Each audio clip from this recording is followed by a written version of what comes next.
It's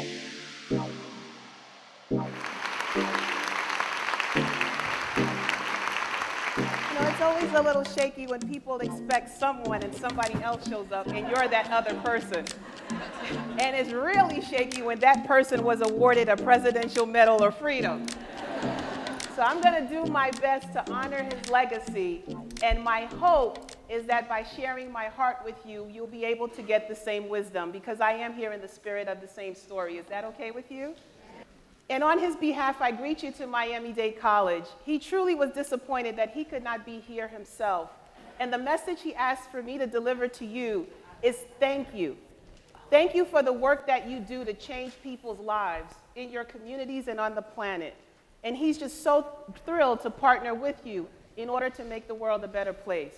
So I offer that message to you in a spirit of gratitude. And while I'm not a rock star college president, I'm kind of a rock star in my own mind.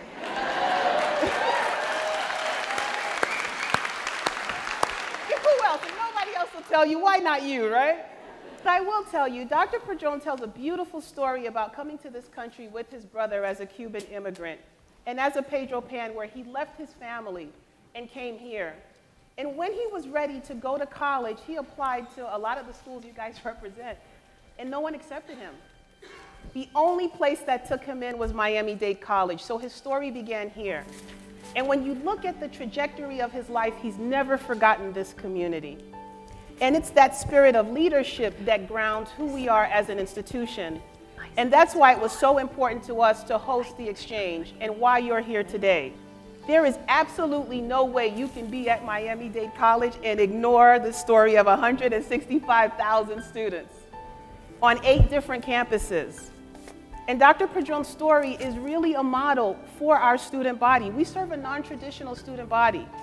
So what that means is sometimes people are older, sometimes their education gets interrupted, sometimes they work many jobs while coming to school.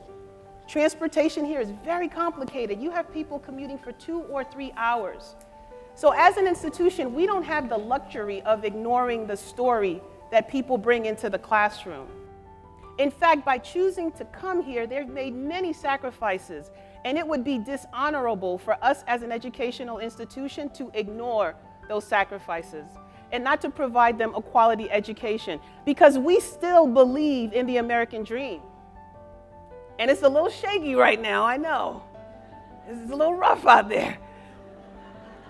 But we are a place that has to fight for the dream. And being led by a Dr. Padron who embodies the dream, it makes people believe it's still possible. You know, I'm the daughter of Haitian immigrants. I'm a first-generation American. I didn't land on Plymouth Rock. I landed in Brooklyn, okay? And at the time I landed in Brooklyn, it was not the hipster, pay high rent kind of cool spot. It was do or die Bed-Stuy, okay? But it was also a place of broken dreams. You know, the rest of the world did not see the community I knew and the people I loved as people with a future. They were written off. They didn't matter. The picture they painted of us, because that's where I lived, I didn't even recognize those people. I would not want to hang out with the picture they were painting. So my story is, my trajectory is, I'm a graduate of Duke University and the University of Michigan Law School. And starting from those beginnings, that's not the story that was written for my future. That's not what people thought I would do or be. And it is such an honor to work here as the Dean of the Honors College, where I get to create a space for other little kids like me, super nerds in underserved communities who see a bigger world and who want to play a role in that world. And I'm proud to share, because of Miami-Dade, our kids transfer to some of the best schools in the country.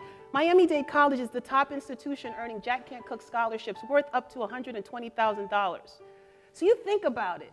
Someone with Dr. Padron's story who comes here with just his brother and a couple of coins in his pocket could end up at Yale with full tuition in a span of 2 years. That's the dream we believe in here. That's the story we tell. But it's a collective of stories. So given the direction our country is moving towards in so many ways, in terms of our government, in terms of the energy, the demographics, we think as an institution we have something to contribute to the Ashoka U network. We were the first school with offering 2-year degrees to join the network. Woohoo! But what that means is we're bringing a whole new angle to change making to the conversation. And what that also means is we need for you to see what you can learn from us, because we're bringing something different to the table. And we, in turn, have things to learn from you, because we're looking for a seamless integration. So everybody wins, right? So this is one of those spaces where we get to play together because we're all committed in the same direction. So what I like to do is just offer just 4 things. You know, with the Letterman days, there was a top 10. I got 4, okay? And the idea is it's our gift as Miami-Dade College on behalf of the 165,000, because we roll deep. But it's on behalf of these people that we want you to think about what you do today and what you take home. But we also want to share the spirit that has welcomed you here that we hope will go with you. And none of it is stuff you don't know, but together it changes people's lives. So the first is we don't believe in walls. We don't do walls at Miami-Dade College. No walls. And that starts with our admissions process. We are an open access institution. And think about the message that sends. That means everybody can be here. And it doesn't matter where you are. So if you don't have a high school diploma, we got you. If your English isn't up to par, we got you. If you're a high achieving student, I got you. We have a menu of options for you. So you are taken care of once you step into this community. And that lays the foundation for everything else that happens here. The second thing is, as an institution, we see you as your possibility. So whatever happened to you before you got here, good or bad, it's up to you to decide how you want it to play out in your life. Hopefully, you will take advantage of our reflective opportunities to integrate and leverage the past so it gives you a good sense of direction for your future. But we recognize a lot of people are not necessarily wanting to carry that past, or at least all of it, into their future.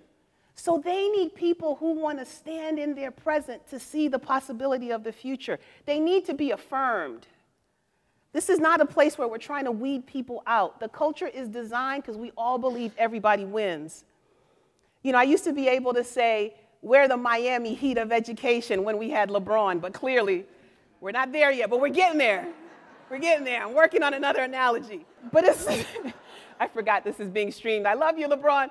But, you know, but the key, but I think part of it is also this understanding that we're playing a high-level game. And when you're playing with winners and you create an environment to win, everybody plays harder, right? So we don't look at people in a place of deficit.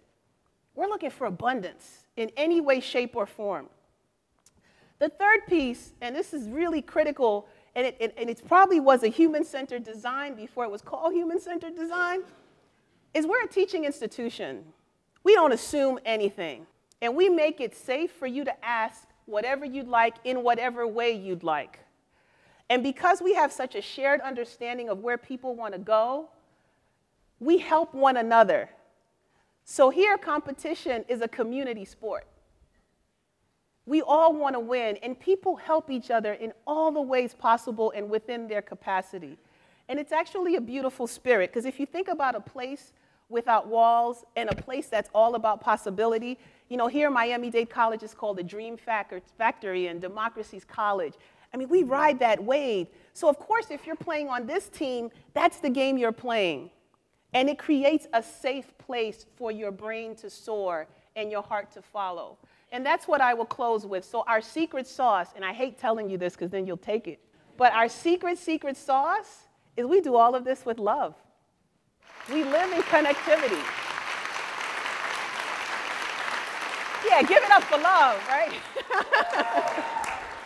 But you know, I'm joking tongue in cheek, but you know, we know higher education isn't always the warmest and fuzziest place to show your love. And if you've got passion, it's kind of hard to do that devoid of love.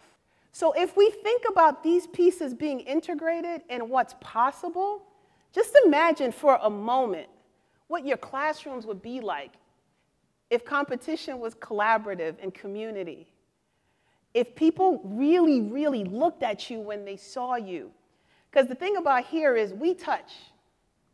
If you're hanging out in Miami-Dade long enough, somebody's going to kiss you. And it's usually appropriate. Sometimes you don't know which way to go. It gets a little dicey. But we believe in seeing you for who you are. And that power of touch, when you're thinking about people who are going through things in their lives, and it's not everybody, but we all have our moments. If you're paying attention and you see people for who they are, you'll know when it's right to reach out and touch. And sometimes the touch doesn't have to be physical. But that notion of connectivity, especially when people feel vulnerable like people feel right now, it's the glue. It's the glue. And it applies from the students to the staff to our public safety officers, all the way up and across 8 campuses. So that's the entire county. And we've got over 2 million alumni, so we've got people.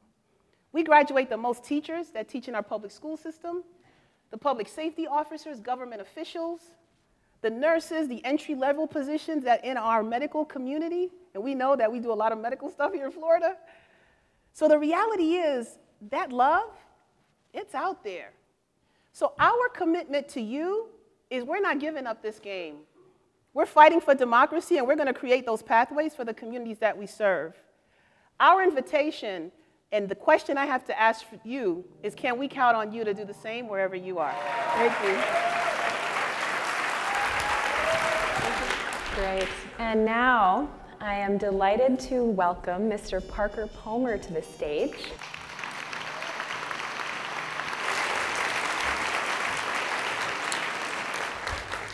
Well, thank you. I'm just delighted to be here. And as a longtime fan of Miami-Dade, way back from the 60s, and now a guest on your campus, there is something I need before I can get started.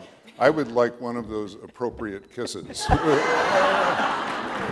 You want red lipstick? Thank you. Okay. Now I'm good to go. And if I have lipstick on my ear, you can explain it to my wife when I get back to Madison. I'm so grateful to so many people this morning, Miami-Dade, certainly to Ashoka, to the Fetzer Institute, to my colleagues, Sherry Watt and Marcia Eames Shively, who've been doing a workshop here at this exchange, and to all of you. I'm 78 years old. I'm aware of that because my birthday was last week, and been thinking a lot about coming here in the spirit of handing a torch of educational change on to a new generation, which is a thrilling thing for me. This educational reform movement goes through waves. There was a wave back at the beginning of the 20th century with people like John Dewey and Alexander Meiklejohn. There was a wave in the 60s with Joseph Tussman and others. I spent the 60s at Berkeley. And I remember very clearly an older mentor of mine burned out, something I hope none of you ever become. I'm not burned out. I don't know why you should be. But this older mentor of mine burned out and cynical when he heard what I wanted to devote my life to in terms of educational reform. He said, you know, Parker, trying to change a university is like trying to change a graveyard. You don't get a lot of help from the inhabitants. So it's wonderful to be among the arisen. I mean, not the walking dead, but the fully alive. And here you are, and I find that very energizing. And then to follow in the wake of a rock star, good Lord, this is pig heaven for me. I wish I had that older mentor here today to show him a room full of people who are all about how wrong he was. So I want to do something that I may have to ask forgiveness for, but as an old community organizer, you do it first and then you ask forgiveness later. I want to take a quick philosophical look at the DNA of higher education, some very foundational elements that I don't think we talk about enough as we go about our important practical work of change. I want to talk about epistemology. That's a word that's illegal in 12 states. Florida may be one of them, I'm not sure. And it's a conversation stopper, but hang with me for a minute. The core business of higher education is knowing, teaching, and learning, and the formation or deformation of human lives depending on how we do our knowing, teaching, and learning. The philosophical terms for what I'm talking about are epistemology, ways of knowing, pedagogy, ways of teaching and learning, and ethics, the shape of the life of the student who is formed or deformed by how we do all of the above. Every epistemology, every way of knowing tends to become a pedagogy. And every pedagogy, every way of teaching and learning tends to become an ethic in the lives of people who are exposed to it or affected by it. The dominant epistemology in higher education is objectivism, the idea that we can't know anything truly and well without holding ourselves at distance from it. If you get too close, your subjectivity slops over, and that's not a good thing in the dominant model of how higher education is done. It's an epistemology of disengagement.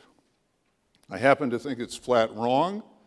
I think science is a contact sport. I think science is a very interactive, communal activity. But in higher education, that's not the view that dominates. That epistemology leads to a pedagogy in which subjects, students, teachers, and the world are distanced from one another. So an epistemology of distance becomes a pedagogy of distance or disengagement. And that in turn, I think, leads to an ethic that puts people at a distance from life in the world. An ethic of disengagement, where people experience life, and let's mention politics here, more as a spectator sport than an engaged involvement with the important affairs of our time. Years ago, when I started in this work, I was reading a book by Connell and Feig called Hitler's Death Camps. And I want you to read a quote I want to read for you a quote that's never left my mind for the past 40 or 50 years. We in higher education have identified certain, quote, civilizing aspects of the modern world: music, art, a sense of family, love, appreciation of beauty, intellect, education. But after Auschwitz, we must realize that being a killer, a family man, and a lover of Beethoven are not contradictions. The killers did not belong to a gutter society of misfits, nor could they be dismissed as just a collection of rabble. They were scholars, artists, lawyers, theologians, aristocrats. Germanic higher education had perfected this distanced model. And all of this has been challenged in the last few decades by feminist scholarship, by Black and Chicano scholarship, other forms of scholarship coming from people of color. And higher education has managed to deflect or compartmentalize all of those fundamental challenges to the dominant epistemology, to the dominant pedagogy, to the dominant ethical deformation. I'm hoping there might emerge in your generation a new form of civic scholarship where engagement with society becomes something that people are rewarded for rather than kept away from. That might begin to push things over the edge in combination with the gifts of insight and understanding that feminists and scholars of color have been trying to give to us. So what I want to talk about is I turn to the 5 habits of the heart, and I seem to have a receding podium here, which I'll have to. It's one of the things that happens when you get old. Everything goes south, you know. So don't worry about me. I'm not unaccustomed to this. You have 5 habits of the heart, either in your lap or you're sitting on them. I don't know which. And I want to ground what I have to say now in those 5 habits very concretely. But what I want to say is that those 5 habits of the heart, which I originally wrote about in a book called Healing the Heart of Democracy as civic virtues, are not civic virtues alone. They are also pedagogical virtues, that if we could embody them at the heart of what we're doing in higher education, we would no longer produce educated people who live at amoral distance from the vital affairs of our time. So let me start by inviting you to come with me in imagination into a political science classroom where a course on American democracy and its core values is underway. The professor is a good lecturer, and the topics explored are well chosen. Who were the founders and what animated them? What was the nature of their blindness? What was the nature of their brilliance? What happened at the Constitutional Convention of 1787, where over 30% of the delegates walked out saying, "A pox on all your houses," thus proving that conflict is nothing new in this country? How shall we understand the nature of the governing institutions the founders gave us, invented in part because they could not reach consensus on basics? How shall we understand the source of the racist, sexist, genocidal DNA that was woven into this nation's makeup? And how shall we understand the vital role of citizen power in the social movements that have kept us seeking the more perfect union that the founders knew we would need? How shall we assess our successes and failures as a nation, the advances and setbacks we keep cycling through as we pursue the ever-elusive American dream? And what can we do to keep up the odds that every generation is able to find the stamina to keep doing the work of vigilant citizenship over and over and over again, knowing that it's never finished? Does that sound like a good course for the formation of citizens? Well, the topics are right. Some of them, these are some of the right topics, I should say.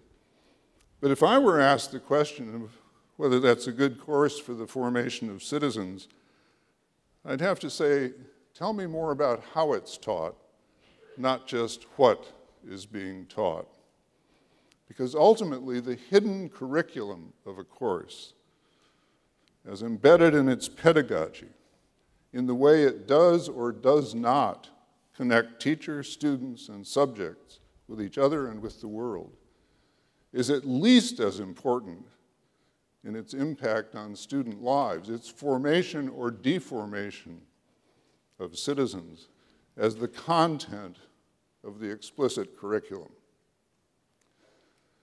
Imagine that the course I've just described is taught in the conventional top-down manner, in a classroom or online.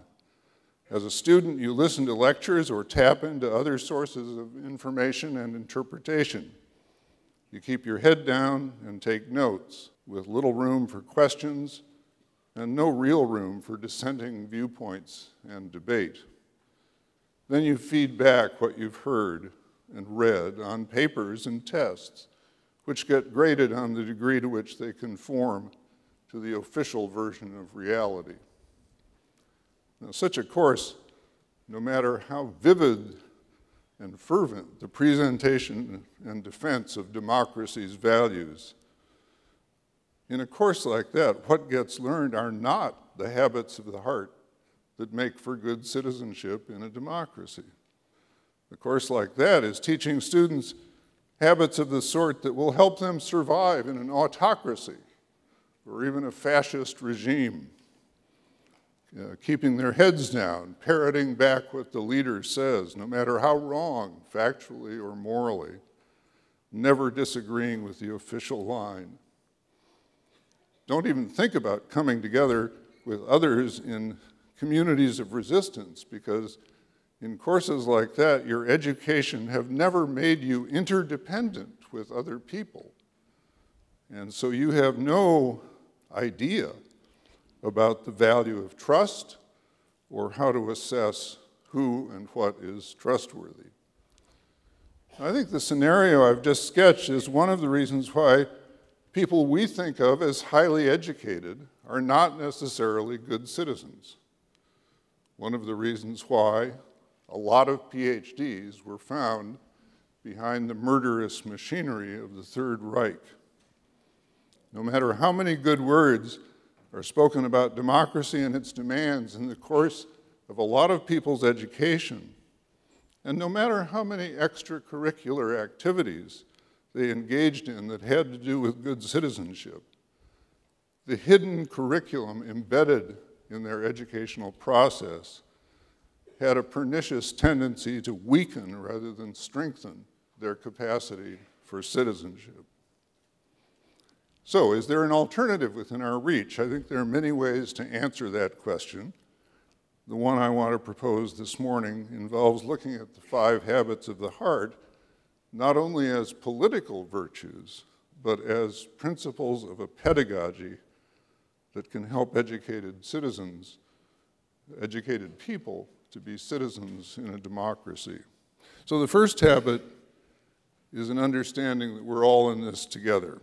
Every subject in the curriculum teaches this simple fact, from astronomy to biology to ecology to sociology to economics to great literature on subjects of life and death. We are profoundly interconnected with each other and with the natural world.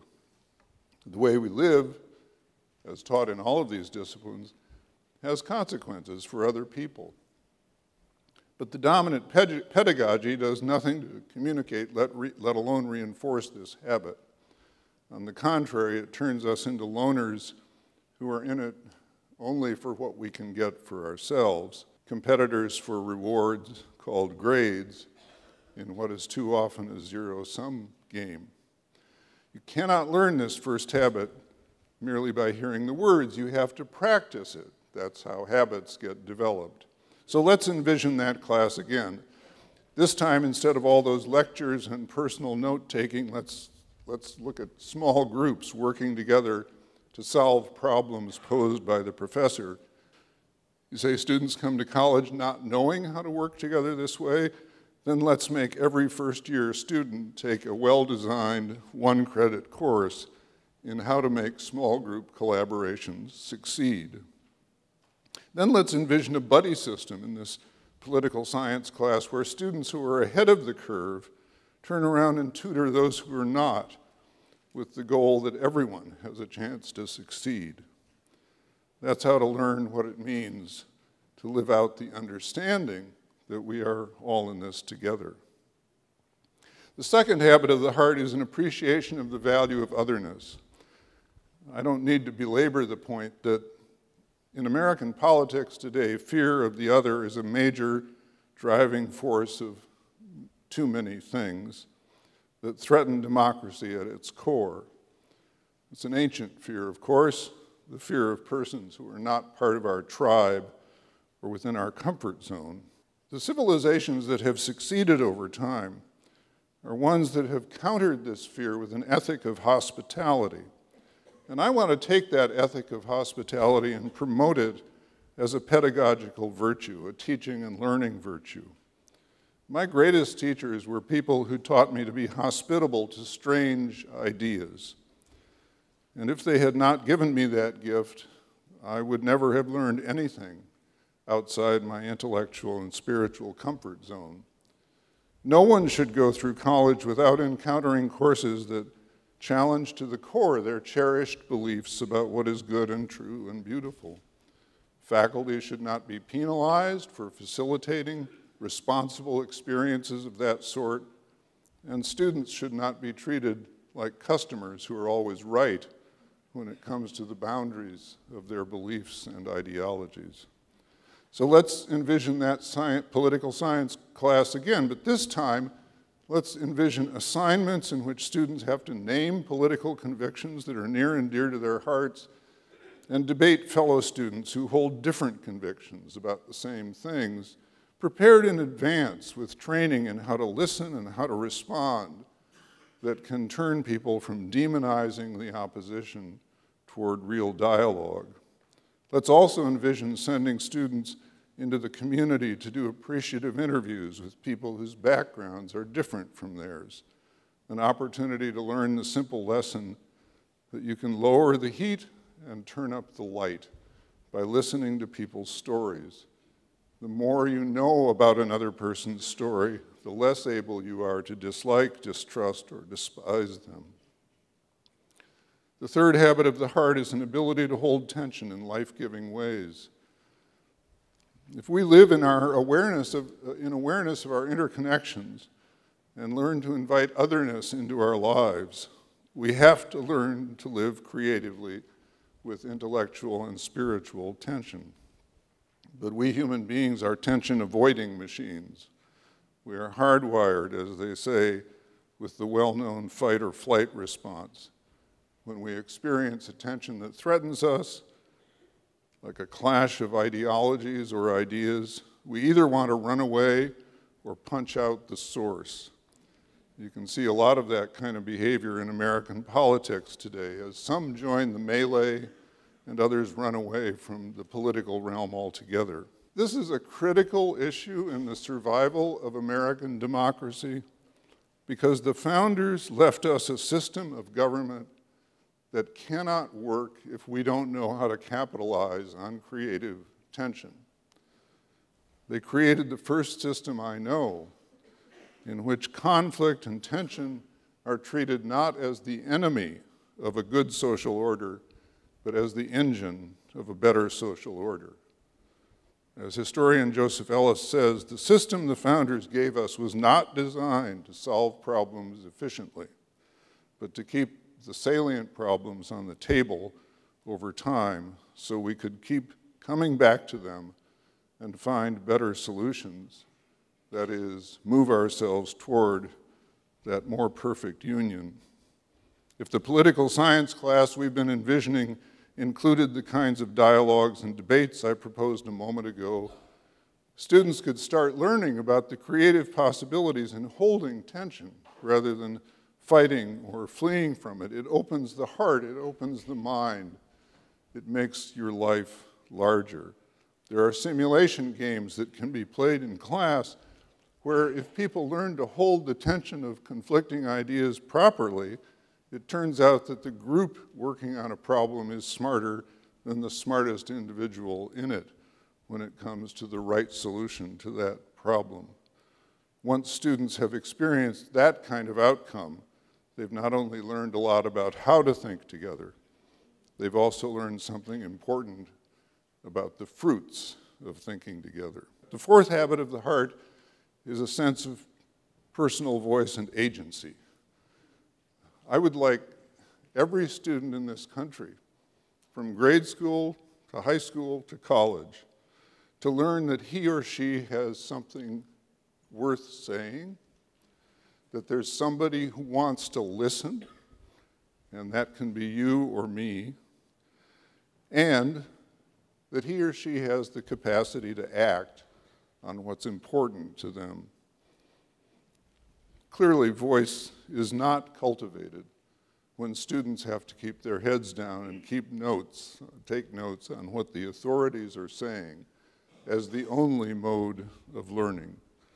We need pedagogies that allow for all kinds of speech, including that which we may find odious. I took a big turn as a teacher when I realized that the racist or sexist or homophobic comment that initially froze me in place and made me very angry was something I could actually, on some level, welcome, because now it was out in public where I could deal with it, we could deal with it, rather than being said in private where it would only meet with group assent. And that's what education ought to be about. Service learning is, of course, a great way to learn about personal agency, this movement from theory to practice, what I call putting wheels on ideas. The best of these courses will not only put ideas into action through student initiative, but they will help students learn to hang in with what they're hoping for when the world does not collaborate with our visions for it, which is about 9 times out of 10. Hanging in is, for me at age 78, a big agenda, and I'm hoping that there are many people in this audience who are less than half my age who will want to hang in with the critical work of being change makers for the rest of your lives. The 5th habit of the heart, and finally, is a capacity to create community. And by community, I don't simply mean people with whom I can achieve comfort, although that's important. The appropriate kiss helped as I got underway. But I mean a community that keeps challenging us to create change and to find sustenance in and through each other for the long haul.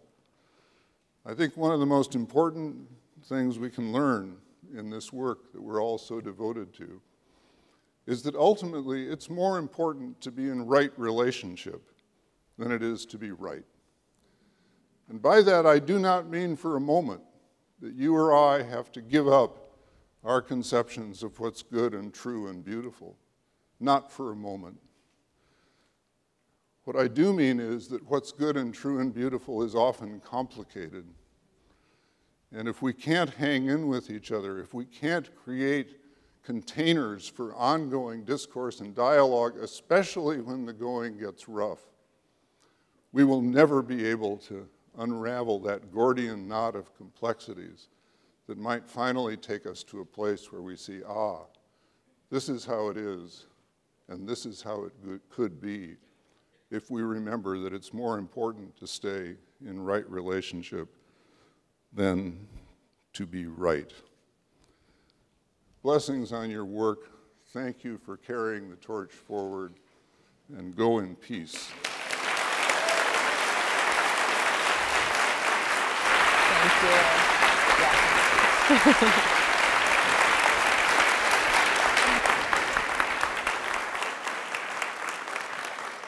Good morning. Thank you, Marina, and thanks to all of you all for being here. I've never quite been able to get my ego up to seeing myself as a rock star, so it's a little tough to follow 2 rock stars.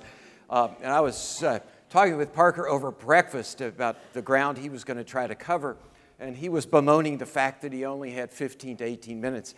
And I said, Parker, they only gave me 3.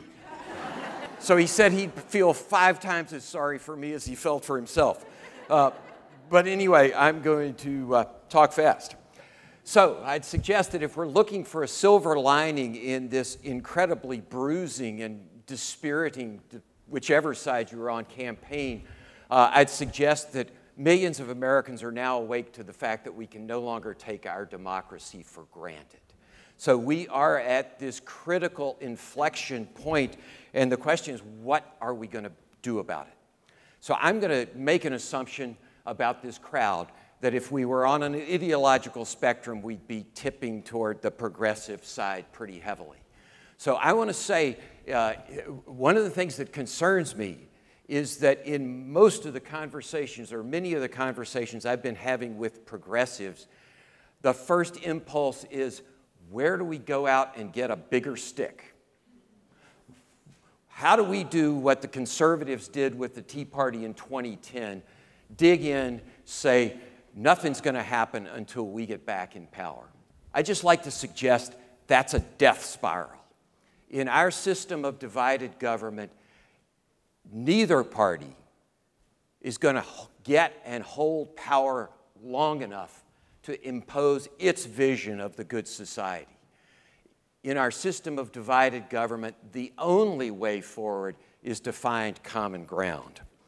So with that as our starting point, we at Fetzer began about this time last year trying to conceptualize what we've come to call a national movement to heal the heart of American democracy. And it starts from the core proposition that the dysfunction of our democracy, is not going to be solved by changing the system, whether it's ending gerrymandering or campaign finance reform. Those are important. They may well be part of the final solution, but they're not going to happen in our current polarized politics. So the crucial thing is, how can we come together? And we go from there to saying, we need to understand this as essentially, in two fundamental respects, a spiritual and moral challenge. The first respect Parker's talked about. Unless we can reaffirm our commitment to the core civic virtues that are essential to finding that common ground, then our democracy in our country will continue to polarize. And second, unless we can find at a level that's deeper than all that divides us, a shared moral vision for the kind of society we want America to be, then all of those centrifugal forces are going to spin us apart. But if we can, conservatives and liberals, black, white, Hispanic, urban, rural, find that deep shared moral vision, then our competition among our differing policy prescriptions for how to get there can become the virtuous competition that the founders hoped for and envisioned. So, what's this movement look like? It envisions a sector strategy. It says that every major sector of American life has an important role to play. The voluntary sector, the philanthropic sector, faith communities, business, the media, and critically important, higher education. And how do we go forward? First off, we have to recognize there's not going to be any central command and control in this movement.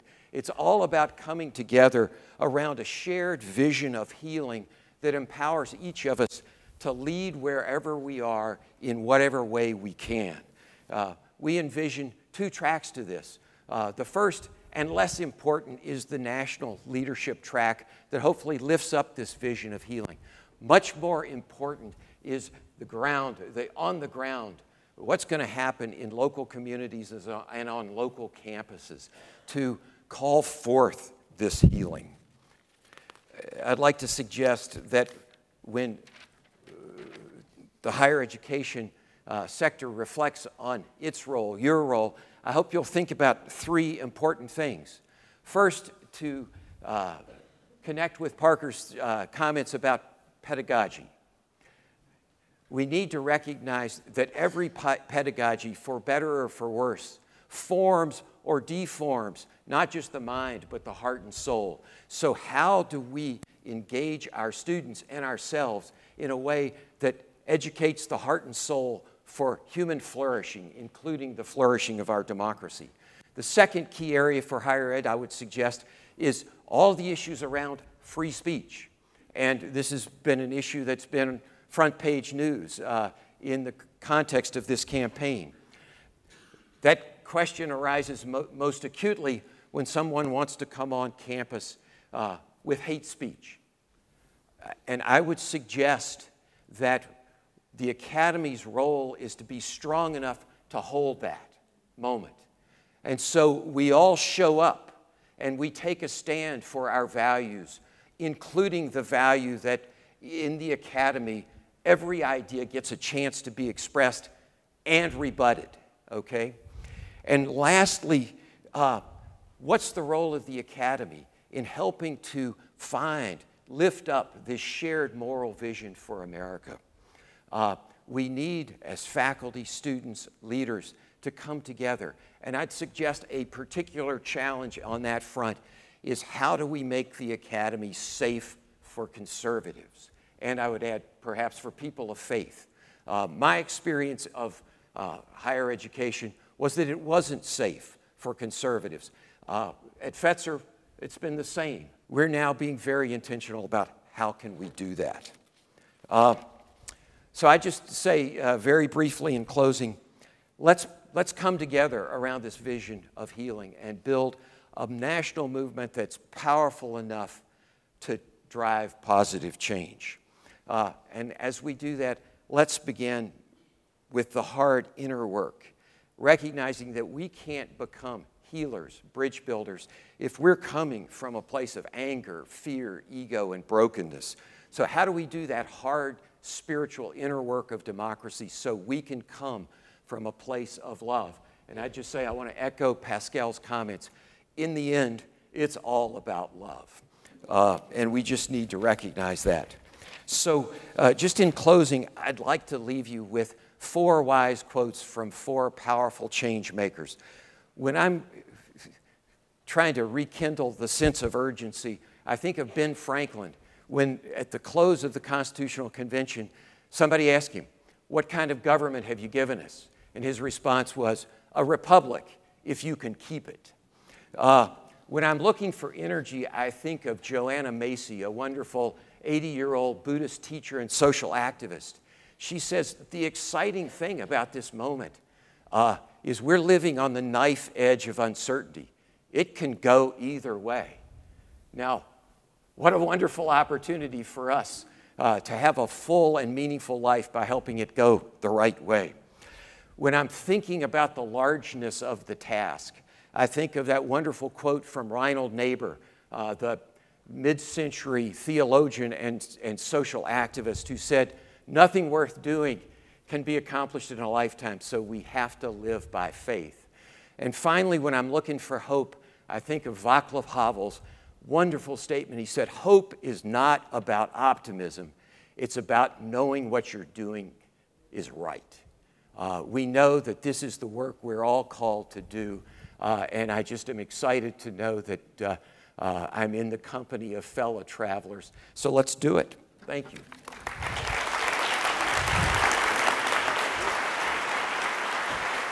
Okay, so now it's question time. If anyone who has a question for any of our speakers or all of our speakers can start lining up at the microphone. We'll start collecting a couple questions at a time. So my question is, I think a lot of faculty are afraid sometimes to embrace alternative ways of teaching because sometimes our students expect teaching to look the old way, you know, where they're taking notes and you're telling them what the answers are and you tell them exactly what they need to do to get the A. So what suggestions do you have to change that so that faculty feel more comfortable taking risks and changing their teaching? Yeah, anybody? Yeah. And we'll collect one more question and then. One of the points that Daniela Pappy Thornton made on Thursday was the need to take a look at the vocabulary we use. And I suggest that part of the vocabulary we look at involves categorizing struggles as having win-win situations. As a former community organizer and union organizer, most struggles that I've been involved with have a win-lose outcome, not a win-win outcome. And if we're going to be altering an unjust equilibrium, which I think is one of our challenges, the speaker who made the point about a national movement indicated, I think, a direction to go in, but that's going to require a very long, bloody, tough struggle, a bare-knuckle brawl. And I think our vocabulary has to reflect that. And I would like to hear the panelists talk about how that gets injected into higher education. I'll just take on the question about teaching, the risks of teaching and what student and I think parent expectations are very briefly. I think you're absolutely right. People come to campus often with an expectation that they're not getting their money's worth if they're not being sat down in chairs, told what to think and believe, writing it down and feeding it back. I think part of the orientation days or week of every college, and I think it ought to be substantial, would have nothing to do with showing you where the bathrooms are or how to get from your dorm to your next class, but would have everything to do with saying you have just stepped onto a different planet. And the planet is one where we are going to prepare you for life in the real world. And life in the real world looks nothing like sitting down in chairs and memorizing what some authority says. What it looks like if you want to enter the new workforce, if you want to be an engaged inhabitant of a rapidly changing world, what it looks like is learning to ask questions that haven't been asked, learning to come up with answers that aren't at the back of the book, and learning to do that together in collective inquiry. That's how scholarship always happens. That's what you're going to be doing here. And we've worked hard with our faculty to make sure that you're getting your money's worth by challenging you to do things that you aren't accustomed to doing. So do you feel uncomfortable? Good, because that's what we're here to do. That's what real learning is all about. And that message has to be delivered to parents as well. And I will tell you that one of the best groups to deliver that message to parents is a group that we often ignore in higher education, and that's the alumni, who have been out there, who know that they've had to unlearn a lot of rote book learning in order to learn how the real world works and to do well in it at a variety of tasks. And they can speak to parents with a credibility that us woolly-headed academic types often can't. Yeah, on the win-win or win-lose, the first thing that comes to mind is Martin Luther King's letter from a Birmingham jail, where he's in dialogue, he's inviting dialogue with the conservative, racist religious leaders of Birmingham. And he focuses on the importance of the legislative change. But he says, enacting that legislation will leave the races physically together but spiritually apart. And the vision he had in mind went way beyond that, to the beloved community where we could be together. And I think the essential insight he had was that the liberation on both sides was in embracing that vision of the beloved community, that the white leaders needed liberation just as much as the blacks. So if you think of a Gandhi or a Mandela or a King, they took a stand for justice, but it was a stand based on love and a genuine concern for the well-being of the other as well as the folks on their side. I think there's also an undercurrent here where we're seeing generational shifts. And our millennials, they get connectivity in a way that I'm an Xer, so I'm somewhere in between the boomers and the millennials. And so we're bridging these different generations. But there's also an opportunity to create these kind of spaces that will allow those millennial voices to drive the conversation in a way that does allow for a win-win, because they do get it. And there's a degree of resistance at the faculty layer, because that's just not the come from where they're coming into. So if there are movements to open more spaces for students, and it's the human-centered design with the student at the center, that will allow it to flourish in a very organic way. My name is Brittany. I hear people saying in panels, we are living in a poverty of love. Lennon Flower said that yesterday. Jennifer Bailey saying, you know, I believe in God, and that's weird to say. Reverend Jennifer Bailey, also Ashoka Fellow. I believe in God, and that's weird to say in some spaces. And I want to make space for those conversations. So my question is, one, you've done that. Like you've built space for these conversations to happen in very formal feeling institutions. And is this new? I mean, in some ways I feel like this is an old discovery. This is an age-old discovery that love is important. We all know this. But at the same time, I do feel like in this sector, it is coming. I mean, we're having this as the closing plenary. So is this new? How much of this is new in inviting these kinds of conversations into these formal spaces? And we are already over time. So what I'm going to ask everyone to do is to stay a few minutes after the panel to keep speaking, but in 1 minute or 30 seconds each, just say final comments to address the fundamental questions you just heard. Oh, okay then. So just two quick things. One, in answer to the very first question about speaking with people about stillness, I urge you to read a piece by William Dershowitz that appeared in the American Scholar. It was a remarkable talk he gave at West Point, an unlikely setting for this, in which he talked to the cadets about the fact that they were all so heavily wired and so heavily programmed all through high school and grade school to get into West Point. And the West Point faculty was keeping them so busy to prove their mettle that someday they would be on a battlefield making a decision in a split second that would either save or cost dozens, maybe hundreds of lives. And if they did not know their way to that place of stillness within themselves, where they could make a profoundly reflective and wise decision rather than a reactive decision, they would be derogating their duties as military officers. It's an amazing talk in a most unlikely setting, and if it's true for military officers under battle conditions, it's surely true for a lot of people. And he goes on to talk about the importance of meditation in terms I've never heard. The only words I would add to that is I closed my talk by saying, go in peace. I meant also to say, and raise some hell. So that's a theological term. You know, I would say, do you. I think that, just picking up on this theme, that we have lots of filters of our own stuff that gets in the way of the connectivity. And that meditation is certainly a tool in the toolkit, but being very forgiving and generous with ourselves. You know, there's an outward pull in this work, and particularly those of us who are willing to immerse ourselves into the integration of the work, those things start to get collapsed, and we lose sight of taking care of ourselves. But the ability to be a mirror, a filter, to channel, all that gets clouded when the inner work is incomplete. And aspects of that inner work emerge through the work, right? So it's not like, you know, I've been dealing with daddy issues for 40 plus years. Every time I think the damn thing is handled, it comes up again, you know? And it's cool, like now we got a relationship with that issue, me and the issue.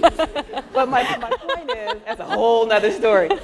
But it allows something to happen when we're able to forgive ourselves. Then you become more compassionate out there, right? So if I could build on that thread, it's just do you and take care of you and allow your capacity to give to expand through that effort. Bring us home, Bob. Okay, first on technology. I think that the education world as a whole needs to recognize the importance of mindful use of technology.